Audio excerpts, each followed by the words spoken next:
We are. Okay, fantastic. Thank you, Vitali. I did go to Stanford, actually, as well. I went to Stanford and then undergrad and then Harvard for business school. But having said that, I first want to just thank Vitali and Max and Mike for inviting me here. The reason why I'm here and the reason why I come is because I do believe that in somebody's mind in this audience is the next great idea. And if I can help catalyze that idea and make it a reality, it's the biggest blessing that I could receive. And so my hope here is not only for you guys to get the knowledge of what's happening in Silicon Valley and to do what we're doing in Silicon Valley, but really my real hope is that you're gonna leapfrog what we do and do something that will surprise us. Every time I come to Europe, and especially to Eastern Europe, I'm always amazed at the quality of everybody who's here. And it's just a question of time. For me, it's not a question of if, it's just when the next big innovations are going to come out of Eastern Europe. And of course, we've already seen a couple, but I can't wait for that to escalate further. So today, we're talking about unlocking the value of accelerators.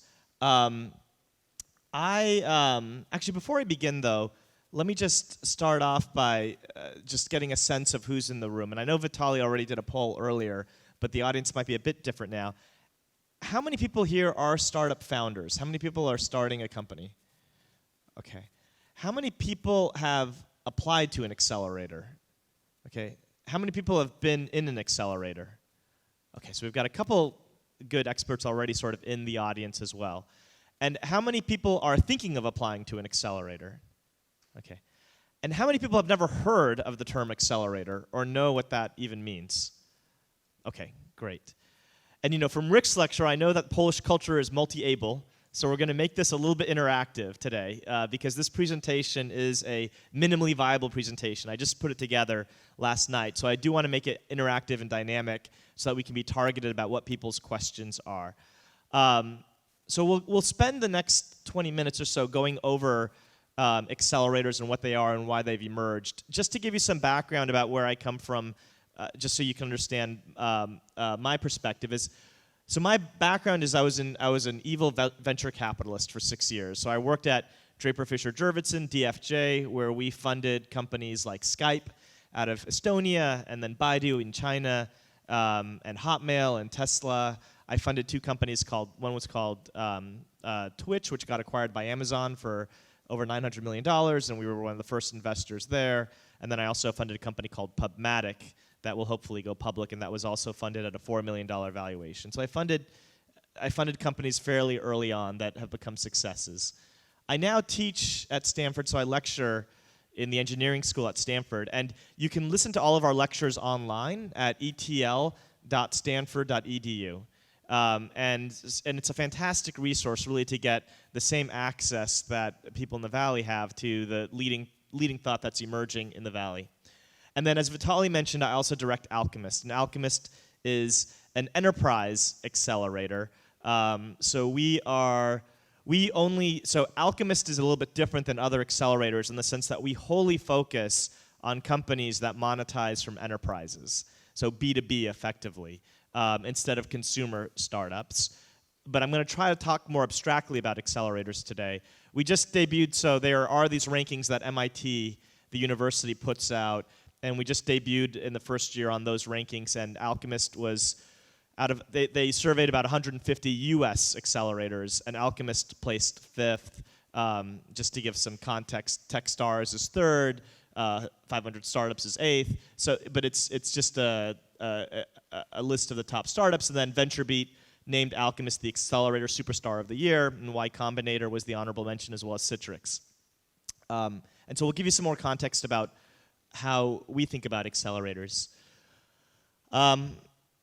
But I'm going to take a step back, and then I'm going to go back into accelerators, and then but then what I really want to do towards the end, or even in the middle, is make it interactive. And so as questions emerge, I would love to have you guys direct what we talk about. So if anybody has any questions as I talk, please feel free to raise your hand, and we'll make it interactive. Otherwise, I'll make it more interactive as we go through it towards the end as we have time. But I wanted to first just take a step back and think about why we're talking about accelerators today. I mean, why has this been a recent phenomenon? Why didn't accelerators exist 10 years ago? And the fundamental premise why, and the reason, and Steve Jurvetson, formerly of DFJ, he always starts out every presentation with this slide or a version of it because he thinks it's the most important chart in the history of technology. And that's a chart showing Moore's Law. And Moore's Law, as I'm sure many of you guys are familiar with, is this idea that every 18 months, for the same dollar value, you double the number of transistors that are available. That the density, effectively, of transistors on a chip doubles every 18 months. What that means is that over a period of 10 years, you have 100x improvement on the power for every dollar that it can buy in terms of transistors or logic. So literally, $10,000 today can do what $1 million did 10 years ago. And you can see this in various forms. These graphs that we're showing are all plotted on logarithmic scales, and so they don't necessarily look as impactful as they actually are. If you plot the y-axis on a linear scale, the same data, this is the same data plotted logarithmically, looks like this. And so what's happened really in the last 10 years is that technology's just been moving at the same clip. But today, what you can do for $10,000 is the equivalent of what we could have done for $1 million 10 years ago, or more specifically, $50,000 is what we sort of could have done for $5 million 10 years ago, and you can see this in various forms. This is an example of a classic smartphone today. Literally has $1 million worth of compute power applications on it if you're looking at the cost of what it would take to do all those things in the 80s. And these are just other examples of what's changed. This is a very old slide, but like right now you have open source software, you have Amazon as a service, and Vitaly and others talked about this. You have distribution through Facebook and so forth. And so, the average accelerator today gives around $22,000 of cash. And so for those who don't know, an accelerator is typically a structured program where there's a cohort of startups that are accepted. And there's a focused effort put on those startups, typically for 3 to 6 months. And the program gives a stipend of cash. The average is $22,000, and typically asks for equity in exchange. The average is 6%. Okay? And part of the reason why that has emerged today, and I think will continue to emerge, and actually I think the whole venture landscape is changing, is because of this phenomenon of how you can do so much more now with so little. And what that's created on the venture capital side, and I'm speaking to this with my VC hat on when I was at DFJ, is that there's so many more startups now that are emerging because the cost of starting startups has gone down. It's going asymptotically down to just salaries, effectively. And so the dilemma for a venture capitalist is that, on the one hand, there's so many more startups to look at, which alone would make your job more difficult. And at the same time, the revenue ramps, so the startups, if you look at the top performing startups today and how quickly they're getting revenue, it's 5 times as steep as what it was 10 years ago. Okay, so this is an example of, if you look at how quickly, how long it took Groupon or Zynga to get what they did in their first year, it far outpaces even Facebook or Amazon when they started. And it also holds true in the enterprise world. How many people have heard of Slack? Anybody's? Okay, so Slack is the next big thing. It's the when you're gonna feel it or hear it in the next year, and you're gonna say, oh, I remember hearing about Slack at the Adventures conference. This is sort of blowing up right now in Silicon Valley. It's sort of the next Box or Yammer, but it's hit $10 million in revenue in 6 months, and it took Box literally almost 3 years to get to that same state. Okay, so the dilemma right now for a venture capitalist is that for a venture capitalist in Silicon Valley, you have this situation where there's so many more startups emerging, and the winners are disrupting the old startups at an even quicker clip. Okay, which is why and if you look at accelerators from two sides, from the venture capital side, many of the top accelerators emerged as a way for the venture capitalists to filter who the best startups were, because the old methods weren't necessarily effective. So Y Combinator was the preponderance of their funding during their early days came from Sequoia Capital. Some people know that, some people don't, but Sequoia was really the main LP behind the Y Combinator, and Andreessen Horowitz also had a follow-on fund for Y Combinator. And out of that, Sequoia ended up funding Dropbox, Airbnb, great companies that came out of it. Alchemist were funded by DFJ, Coastal Ventures, Mayfield. So on the one hand, the accelerators in Silicon Valley, I think a lot of the top accelerators have started as a bridge between entrepreneurs and the VC powerhouses. Okay, it's just as a more sustainable way for the VCs to be able to filter all the emerging startups. And the one thing that I think is really critical is for you to think, if you think about accelerators as a bridge, you need to understand, what does that accelerator bridge you to? Because I think what's happened is that it's because it's not terribly expensive to set up an accelerator, there can be sort of this false sense of hope that, if I just set up an accelerator, I can create a Silicon Valley. But the reality is that accelerators need to exist as a bridge to something else, to venture capitalists, to mentors, to customers, to a lifelong peer community. And an accelerator is only as helpful or valuable as it is a bridge to that resource that you need. So this is it from the venture capitalist side. From the entrepreneur side, the big motivation behind an accelerator is time. Is that it has never been a better time in the history of the planet to start a company as it is today. There's never been so many resources available to you, and it will continue to always be the best time to start a startup because of this wave of Moore's Law. But also at the same time, the bar for you is even higher, because your most precious resource now is not capital. You can get, it is in Europe actually, as Vitaly pointed out, there are inefficiencies of capital, which I think will end up being solved in the next few years. But fundamentally, your most precious resource is your time. And thinking about getting an ROI on that time is where accelerators come into play. Okay? So we're gonna go into accelerators more, and that we sort of already talked a little bit about why they exist. But I want to take a quick break just to see if there's any questions on anybody's mind right now about accelerators or anything that you're wrestling with accelerators at all right now. And I know the Polish culture is multi-able. I know that from Rick. So I'm not gonna allow silence. At Stanford, we sometimes cold call. But what I'd love, and this is for me to get interactive, lean feedback on the presentation. Does anybody have any questions in their mind at all about either accelerators or what they're wrestling with accelerators or anything at all? Yes. Mike is coming to you. 1 sec. Yeah, go for it. Okay. Hi. Hi. Lucas. Hi, Lucas. You mentioned the rankings, and you ranked really high, like the top 5, leaving 500 startups at the 8th place. What are the metrics? I mean, the success factors for this ranking? So those rankings were done by. Let's see if we can go to.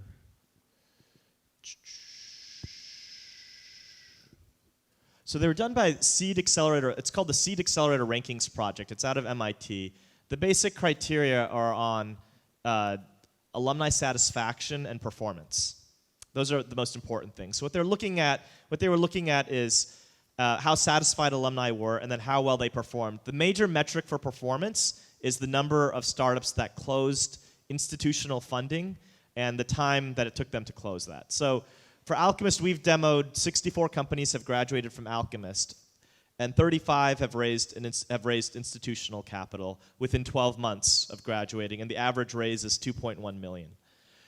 I'm not saying that to boast about Alchemist. I'm just saying that you guys should be asking that question when you're assessing whatever accelerator you're talking to. Is ask them, first of all, ask them how they measure success, and then ask them what their performance is along those metrics. Yeah. And following up on this, like out of the 60 something you said graduates of Alchemist, like the top funding that the graduate got is how high? And can you give us the brand of the startup? Sure. So the top one is one of our startups raised $10 million. We've had 5 startups that have raised at valuations north of 25 million or more $5 million more of capital. And the brands that have funded Alchemist, besides our backers, are some of the top brands like Greylock, Andreessen Horowitz, Redpoint. These are sort of some of the more prominent funds in the Valley. And you can go to the site for the full commercial on Alchemist if you want it. But yeah, yes.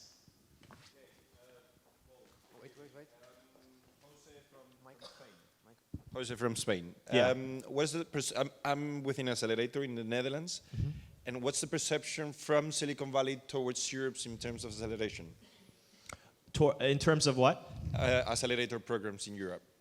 What's the question? What's the perception of the United States towards Europe in terms of accelerator programs? In terms of Europe's accelerator programs? Yep. I think there's so. Let me tell you a couple of things. So within Alchemist we've funded quite a few European companies. Probably eight of our 64 have been European companies.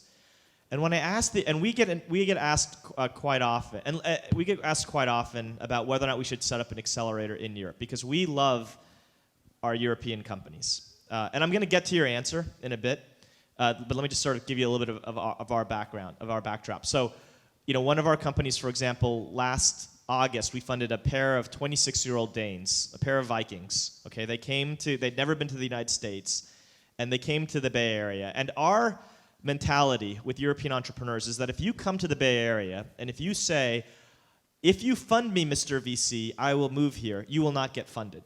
Okay?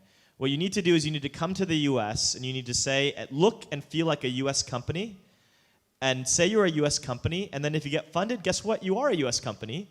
And if you weren't, if you don't get funded, you can then go back to Europe. So we had a pair of 26-year-old Danes who came, they'd never been to the United States. They joined the Alchemist class. They started in August. They graduated in January. They raised $1 million within a week of their demo day, and then they got acquired by Cisco. And we don't want our companies to get acquired, to be clear, but they got acquired by Cisco and made enough money where they don't have to work for the rest of their lives.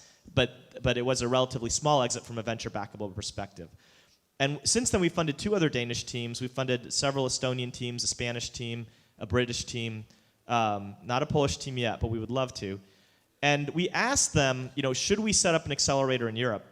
And in general, I'm usually the one who wants to set something up in Europe. And in general, the feedback that I get from the European entrepreneurs is don't set up an accelerator in Europe. Find the European entrepreneurs and bring them to Silicon Valley.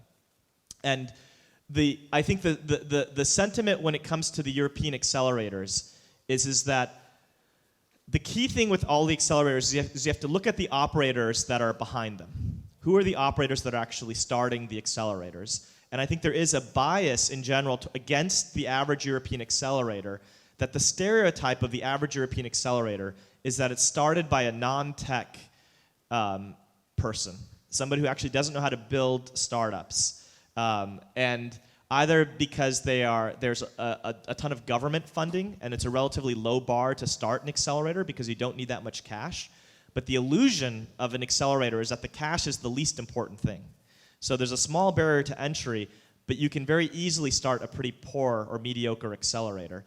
And I think there's a perception that a lot of European accelerators can get the cash through government sources or through motivations for having programs to sort of jumpstart them, but that they're fundamentally not run by people who know how to build real ventures. And there's a couple jewels in the continent. There's a couple that are fantastic. And yeah. Examples of those? What are those 2 fantastic accelerators? Well, I think it depends upon the area.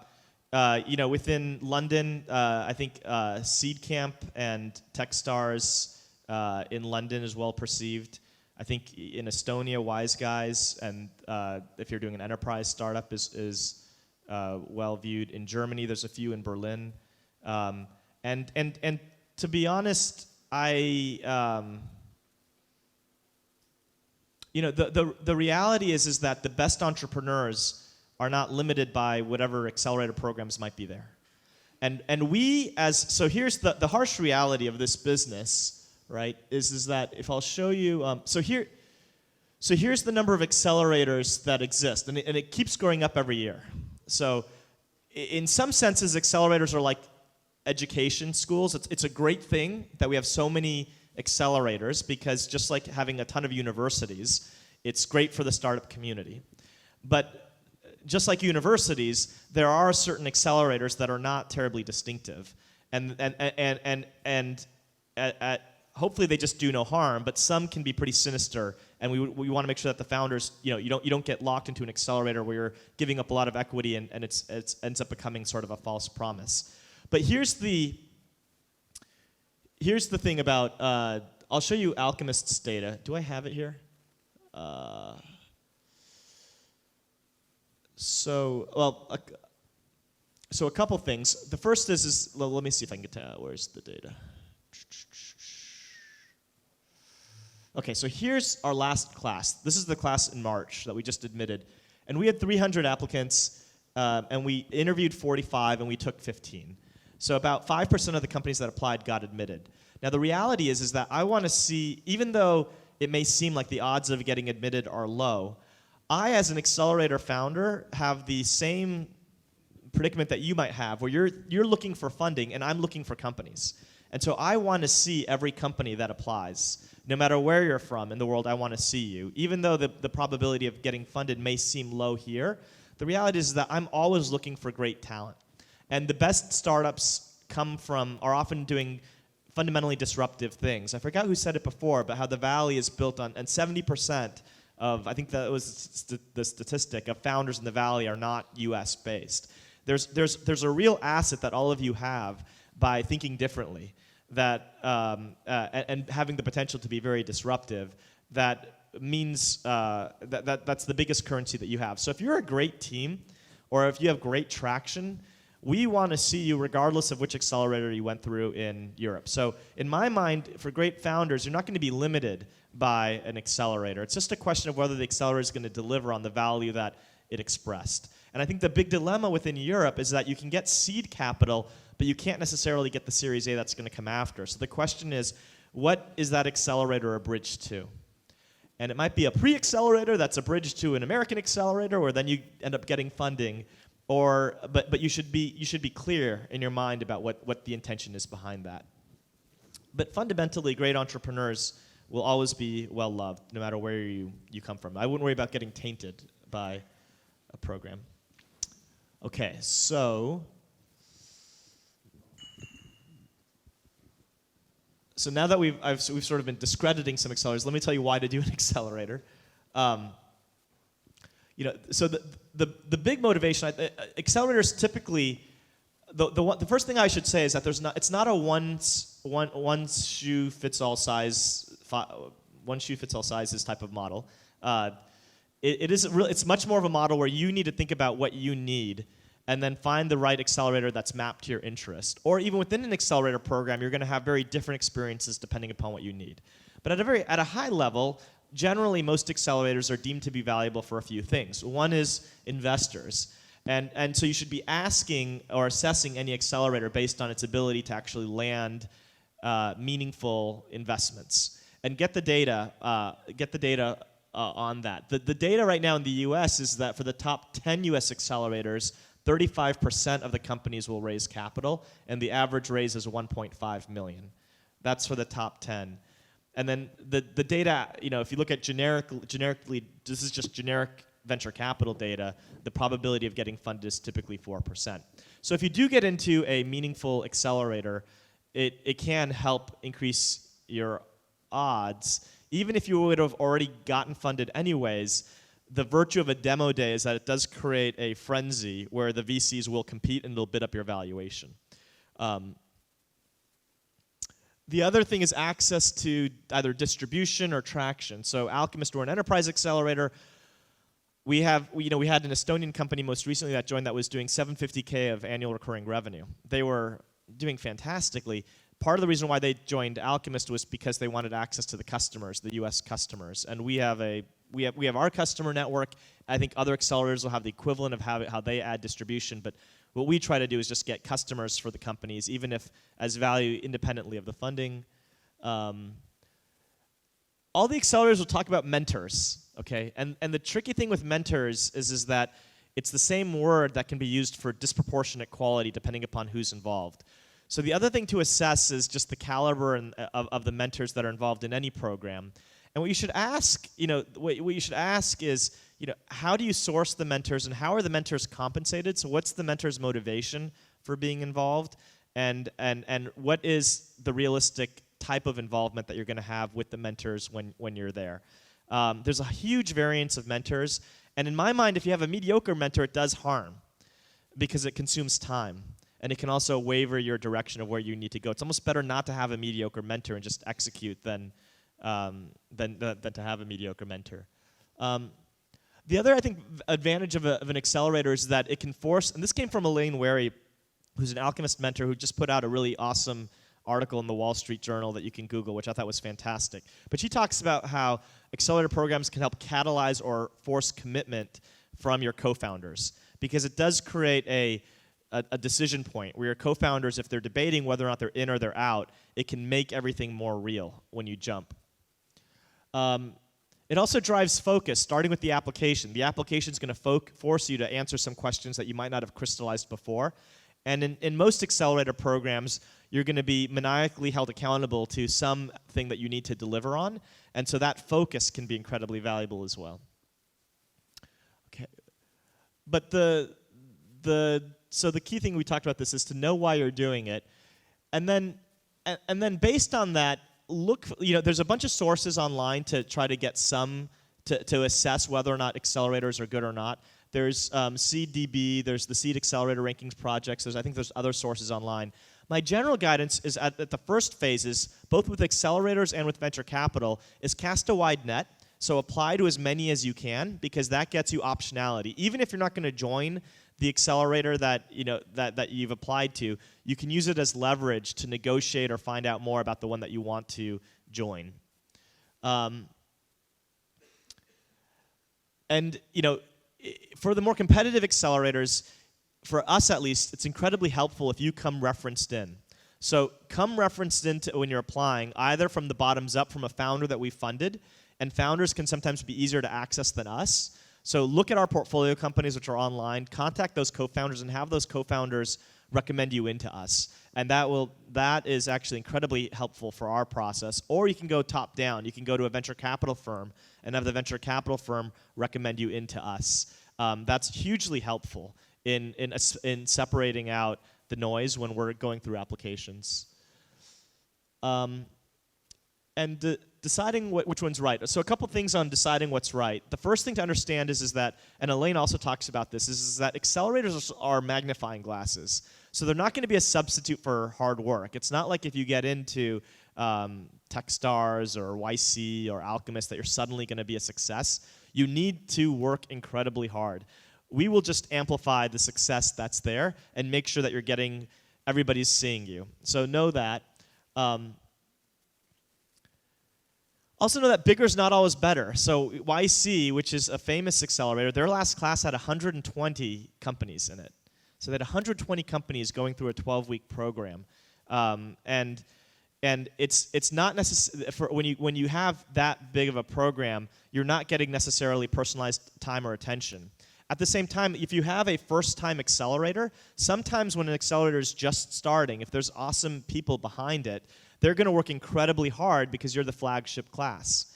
And so oftentimes you can join an unproven accelerator if there's good people behind it, good operators behind it, for discounted economics and get a lot more attention because they're as worried about your success is pivotal or critical to their reputation. The biggest piece of advice, though, is to talk to the other founders that have gone through an accelerator program. So once you get in, and especially if you get into multiple, you can negotiate with the accelerator. And then once you decide if you want to join when you're in that diligence phase, talk to the other founders. It doesn't matter whatever I say about Alchemist. It doesn't matter whatever anybody else says about their accelerator. The people who will tell you the truth are the other founders that you talk to that have gone through the program. So don't be shy about reaching out to them. Most of them can be found on the websites, and just get their candid feedback about their experience. And I think I'm out of time, so I'm gonna end it there. The only other thing I'd say is that if you do a program, focus on the long term. So don't focus on cultivating long-term relationships. All these accelerators have amazing networks, but try to focus on really fostering a few relationships that are gonna lead you through the rest of your company development. Okay, I think I'm out of time. Thank you, guys. All right, thanks, Ravi.